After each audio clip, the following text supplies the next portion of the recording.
In 2005, Hurricane Katrina landed on the Gulf Coast, causing over $100 billion worth of damage. In England, Prince Charles announced his engagement to Camilla Parker Bowles. And in the US, a video sharing site called YouTube launched in California. So while Charlie was having fun with his new fiancée, your man here was off to Africa.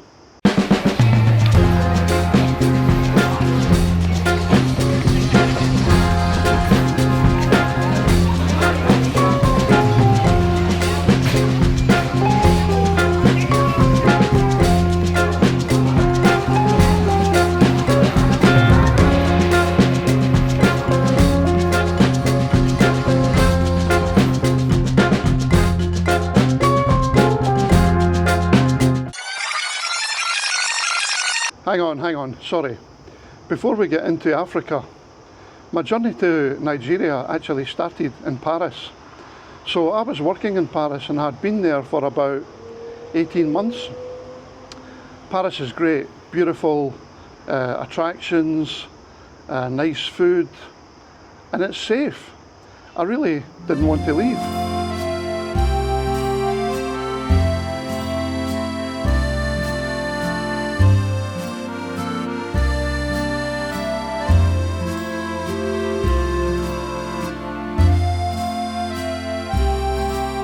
But I knew the project was coming to an end, and as they say, nothing lasts forever. So one day I was in the office and I got an email from an old friend of mine, Colin, who is originally from England but lived in Norway. Now, I worked with Colin in Norway in the 90s and also in Houston in Texas. I was there for a couple of years before I ended up in Paris. So completely out of the blue, Colin, who lives in just outside Oslo, he has a Norwegian wife, his kids are Norwegian, he contacted me by email, completely out of the blue, and he said, "How's it going there?" Now, Colin's a man of very few words, so I said, "It's going okay," I said, "but it looks like the project is coming to an end.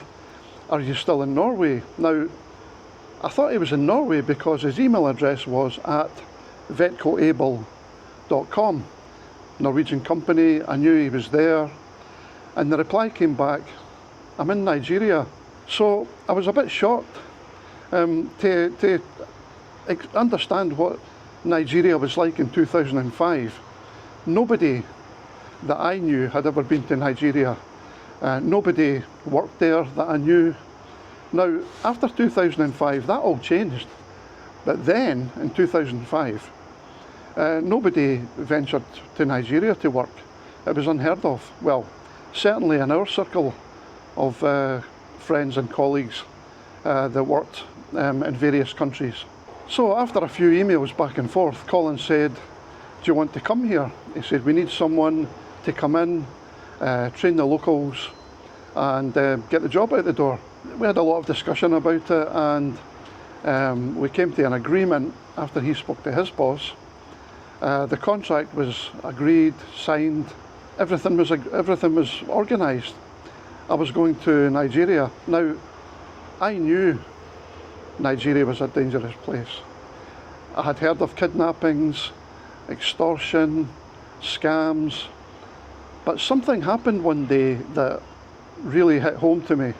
I realised then, this is not what I expected.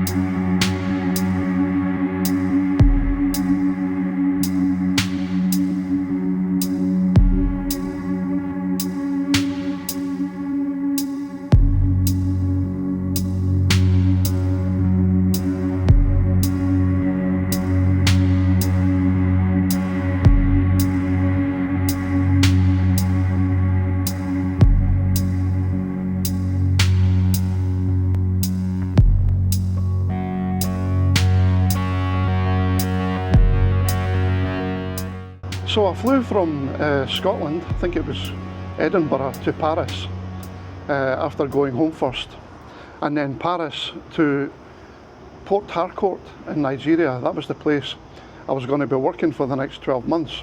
Colin had agreed to meet me at the airport. Now the plane was arriving from Paris. I think it was around 4 in the morning. It was a 6.5 hour flight from Paris to Port Harcourt in Nigeria. And Port Harcourt is actually located in the Niger Delta. It's part of the River State, and it's also home to an organisation called MEND, Movement for the Emancipation of the Niger Delta. And these guys didn't mess around. They had AK-47s. They had been in the news for kidnapping foreigners. So I got to the airport and it was chaos, absolute carnage at the airport. If you can imagine, I'm arriving at 4 in the morning. It was awful. It's not a very nice airport. Everybody was asking me for money, and I was pre-warned about this. When you get to Nigeria, don't give them any money. And this was the immigration guys, you know, border control. So anyway, I managed to fight my way through, and I got into the arrivals area. No Colin. I thought, great. So I'm trying to call him. Eventually I got hold of him. He says, just wait there, we'll be there in 15 minutes. So he turned up with the driver and we set off to the accommodation. So we got to the accommodation. We were actually staying in a bungalow, which was rented from one of the company directors, I think. And we had our own chef, Ben from Ghana. He lived at the back of the house in a small hut, and he would cook for us every day as it transpired. My first day when I arrived, Colin gave me the lowdown on the project, and then I think it was around 7 in the morning we headed for the office. Now, we had a driver everywhere we go in Nigeria, a local guy. I think his name was Vitali. So we got to the office. I was introduced to everyone there, and yeah, I set about getting to work, training the locals and getting the project progressed.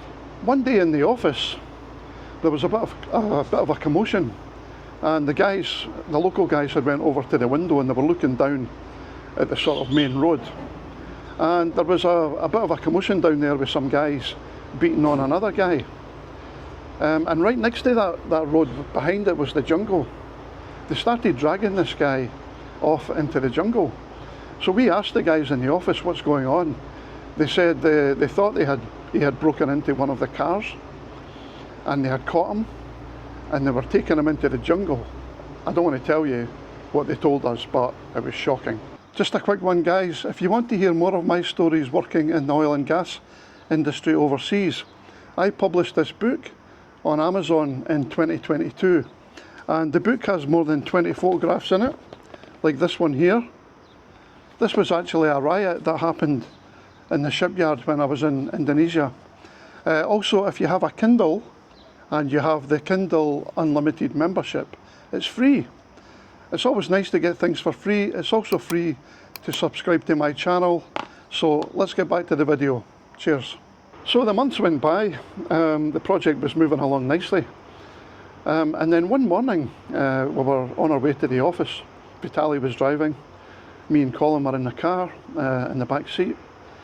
And then he got a call from someone, and they were talking in the local language. I've no idea what they were talking about. And then eventually he turned round and says, "We have to go back."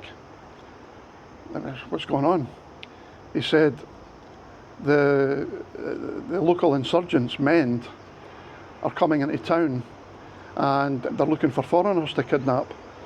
So I wasn't really worried. I wasn't. You know, back in 2005, I was what, 36. I wasn't scared. When I saw the look on Vitali's face, I realised, wow, this is serious.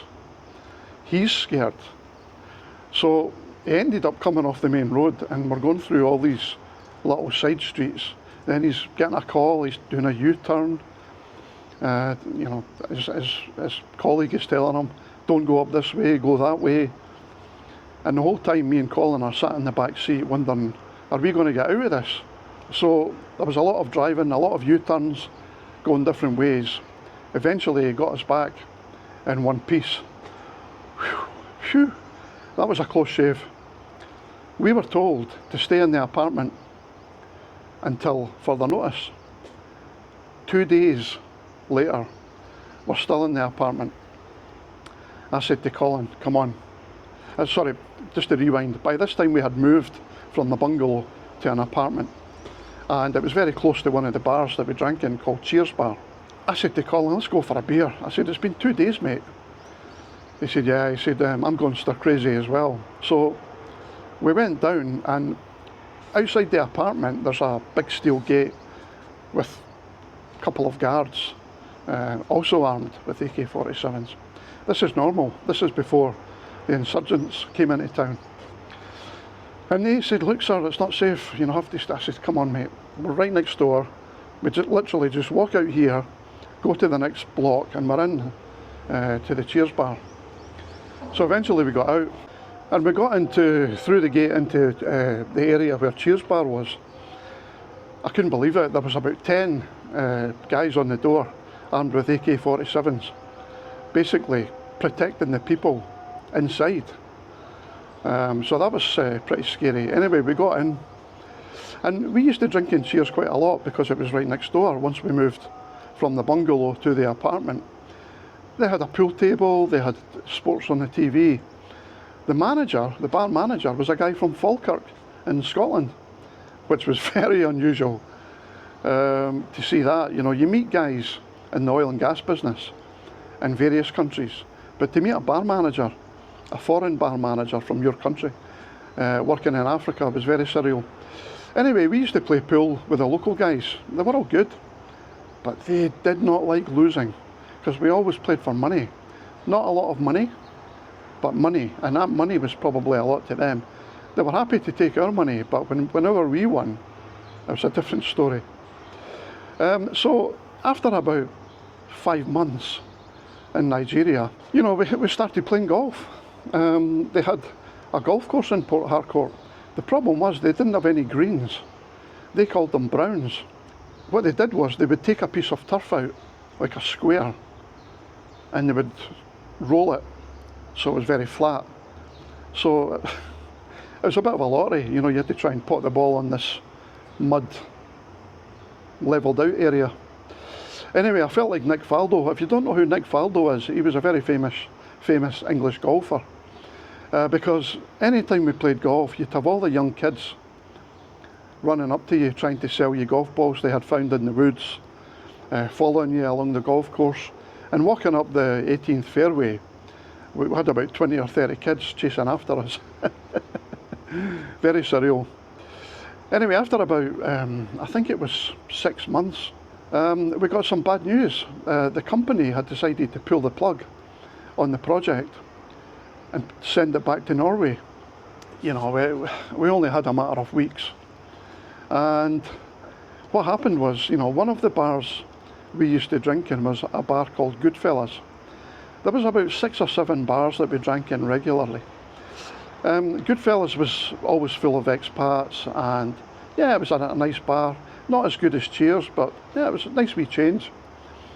So I think we had our leaving due in there. Then we moved on to Cheers after that.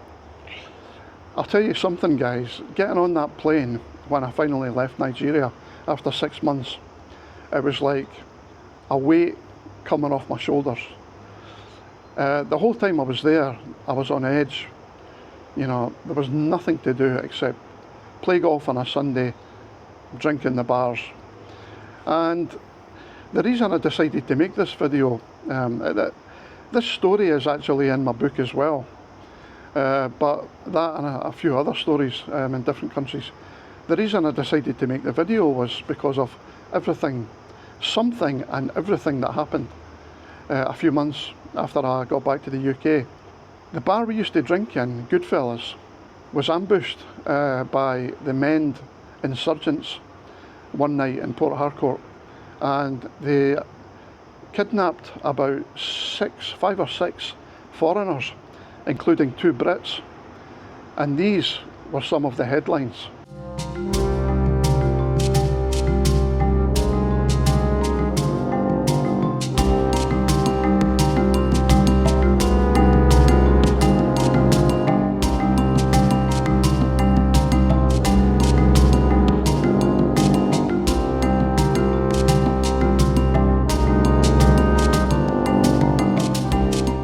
So I was really lucky, to summarise it all, I was really lucky. I managed to escape when I was in Port Harcourt from getting kidnapped, and just by pure chance I wasn't there when they did storm Goodfellas Bar. Thanks for watching, and catch you in the next one. Cheers.